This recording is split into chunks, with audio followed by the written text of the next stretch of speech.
अवतार मेहर बाबा రజనీ की గారు జై जय। బాబా, మీరు స్టార్ట్ చేయండి. జై బాబా. జై జై బాబా. అవతార్ మెహర్ బాబాకి జై. అందరికీ జై బాబా అండి. ముందుగా ఈ అవకాశం ఇచ్చిన ప్రీతమ తండ్రి మెహర్ ప్రభుకి మనందరి తరపున కృతజ్ఞత తెలియజేసుకుంటూ ఈరోజు మనం చేసే అంటే బాబా ఇచ్చతో మేం చేసే ఈ కార్యక్రమం ఏంటంటే, ముందుగా గౌరీ అప్పారావు గారికి వెల్కమ్ చెప్తూ జై బాబా అండి. గౌరీ అప్పారావు గారు. జై బాబా అమ్మ. జై బాబా అండి. ఈ రోజు మనం చేసే ప్రోగ్రామ్ ఒక్కసారి పరిచయం చేస్తాను ప్రేమికులకి, అనంతరం అంటే సందేహాల్లోకి వెళ్దాం. మనం అంటే ప్రతి ఆదివారం కానీ బాబా స్కైపులో కానీ బాబా సబ్జెక్ట్ గురించే మనం మాట్లాడుకుంటూ ఉంటాం. చాలా విషయాలు తెలుసుకుంటున్నాం కూడా. ఆ భాగ్యాన్ని ప్రభువు ప్రసాదించాడు. అంటే ఆ స్పెషల్ డేస్ లో కూడా ఒక హైయెస్ట్ ఆఫ్ ది హై కానీ, హౌ టు లవ్ గాడ్ కానీ, ఆ ఇచ్చిన రోజులు కానీ, ఇరిచ్ బర్త్డేస్, ఇట్లా ప్రతి రోజుని కూడా బాబా పవిత్రం చేసేసారు. ఆ పవిత్ర దినాల్లో మనం ప్రభువుని తలుచుకుంటాం. డైలీ కూడా బాబా గురించి మెహర్ ప్రభు చరిత్రం చదువుకుంటున్నాం. పెద్దల ద్వారా మల్లికార్జునరావు గారు, రామకృష్ణయ్య గారి ద్వారా చాలా అద్భుత విశేషాలు, గౌరీ అప్పారావు గారి ద్వారా ఇలా చాలా అద్భుత విషయాలు మనం తెలుసుకుంటున్నాం. కానీ మనకి కొన్ని సందేహాలు అలా ఉండిపోతూనే ఉంటున్నాయండి. అందుకే ఇవి ప్రశ్నలు కాదు, సందేహాలు అని పెట్టాను. అందుకే అంటే మనకే కాదు, మనకి పరిచయం ఉన్న స్నేహితులు కానీ, బంధువులు కానీ ఈ సందేహాలు అడుగుతూ ఉంటారు. అప్పుడు మనం కొంచెం తడబడవచ్చు. లేదా ఇలా పెద్దల ద్వారా, ఇలా గౌరీ అప్పారావు గారి ద్వారా బాబా ఏమన్నారో మనం తెలుసుకున్నామంటే కనుక ఆ సందేహ నివృత్తి అవుతుంది. మన ఎవరైనా ఒక అవుటర్ అడిగినా కూడా మనం చెప్పడానికి సమర్థత కలిగి ఉంటాం. కాబట్టి ఈ సందేహాలన్నీ కూడా మనకి కామన్ గా వచ్చే సందేహాలు అన్నమాట. ఇందులో మూడు సందేహాలు.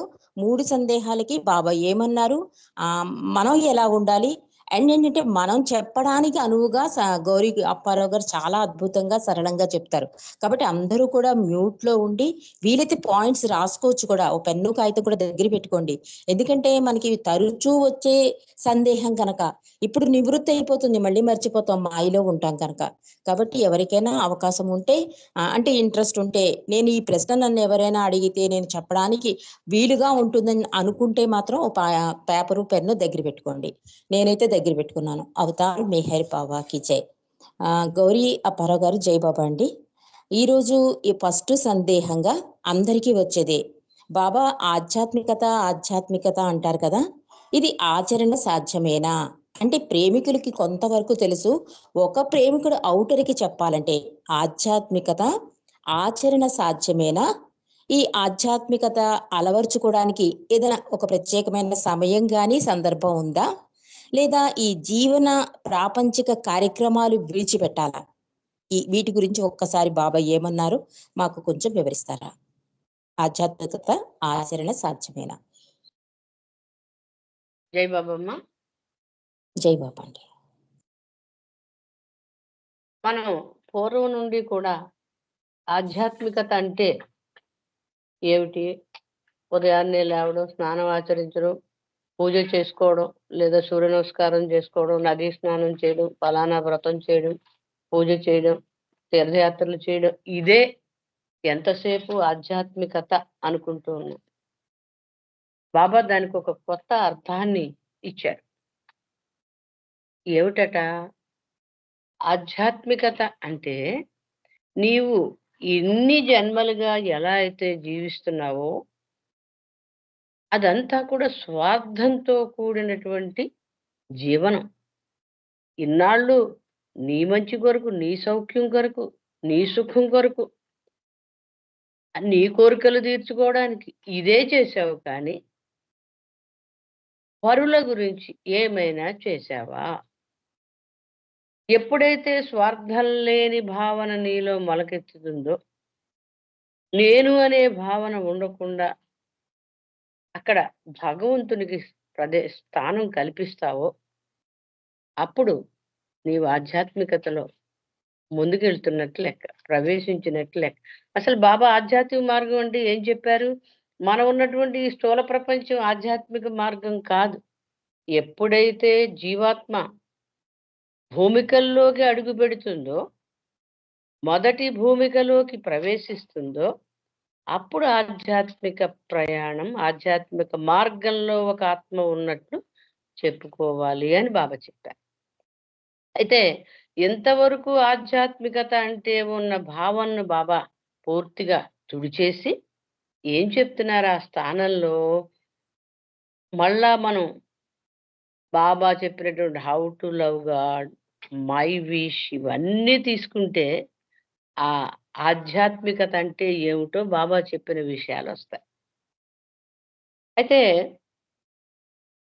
బాబా అవతారుడు మళ్ళా మళ్ళా రావడానికి, భగవంతుడు అవతారునిగా మళ్ళా మళ్ళా రావడానికి కారణం ఏమిటి అంటే, నేను చెబుతూనే ఉన్నాను ప్రతిసారి, మీరు వింటూనే ఉన్నారు. ఈ చెవిని విని ఈ చెవిని వదిలేస్తున్నారు.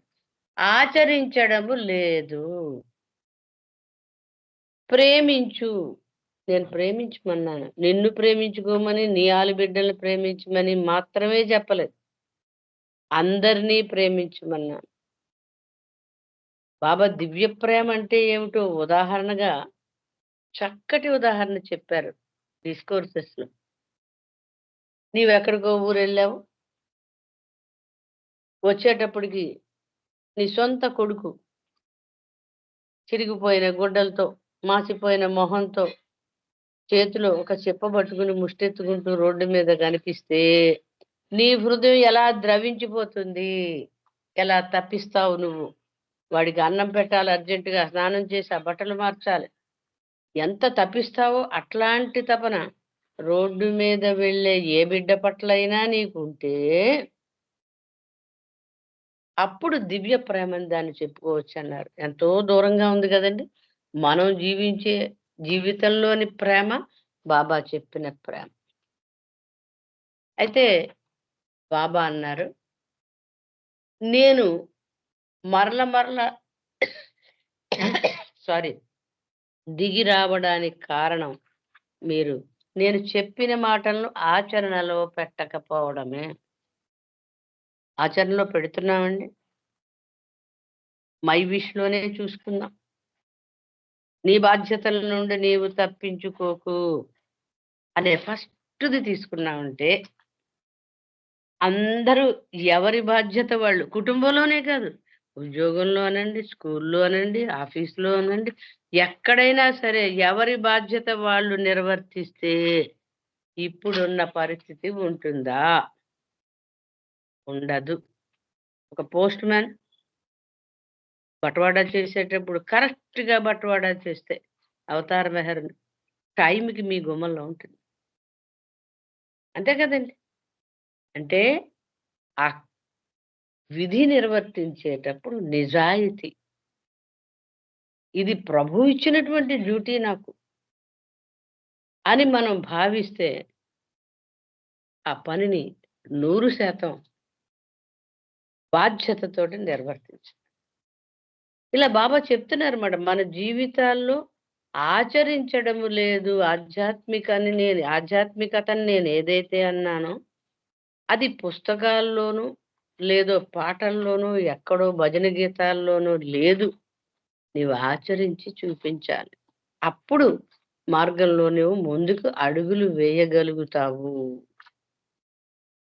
సపోజు చిన్న విషయమే తీసుకోండి. మనం ఎంతలాగా మన చుట్టూ ఒక గిరి గీసుకుని ఒక పరిమితుల్లో ఉండిపోతున్నాము అంటే, ఎప్పుడు నేను మీదే ఫోకస్. నేను, నా పిల్లలు, నా ఇల్లు దీని మీదే ఉంటుంది గానీ, బాబా చెప్పినటువంటి ఈ బిందువులన్నీ మహాసాగరానికి చెందినవే. ఈ జీవాత్మలన్నీ ఆ పరమాత్మ నుండి ఉదయించినవే. అందరూ ఒక తండ్రి బిడ్డల వంటి వారే అని బాబా చెప్పిన మాట మీద మనం విశ్వాసం ఉంచితే, మనకి తాళాలు వేసుకునే పనే లేదు. కాంపౌండ్‌లు కట్టుకునే పనే లేదు. అంతే కదండీ! బ్యాంకులో డబ్బు దాచుకునే అవసరమే లేదు.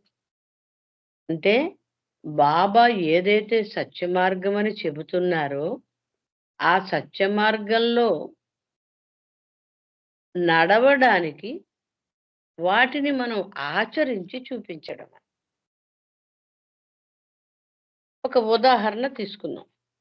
బాబా నా సమాధి వద్ద ప్రణమిల్లేటప్పుడు 2 విషయాల్ని గుర్తుంచుకోండి అన్నారు. అందులో రెండవ విషయం ఏం చెప్పారు? నీ స్వసుఖాన్ని పణంగా పెట్టైనా సరే ఇతరులకు సహాయం చెయ్యి. మనం ఎప్పుడు మన స్వసుఖాన్నే కదండి చూసుకుంటాం. అది వద్దు. అది నిన్ను మార్గంలో ముందుకు తీసుకెళ్ళదు. నేను నచ్చిన విధంగా నీవు జీవించలేవు అని బాబా చెప్తున్నారు. కాబట్టి బాబా చెప్పిన మార్గం, ప్రేమ మార్గం, కొత్త మార్గం, ఆచరణ సాధ్యమైనటువంటి మార్గం. ఆయనేమి కష్టపడి లక్షలు ఖర్చు పెట్టి ఈ చోటకి వెళ్ళు, ఆ చోటకి వెళ్ళు, ఆ వ్రతం చెయ్యి, ఈ వ్రతం ఏమీ చెప్పలేదు. నీ ఇన్నర్ సెల్ఫ్‌ని నువ్వు మార్చుకో. నీ నేను అనే దాని చుట్టూ ఒక వలయం అల్లుకుని, నేను వేరు, ప్రపంచం వేరు. పెద్ద అడ్డుగోడ కట్టేసుకో.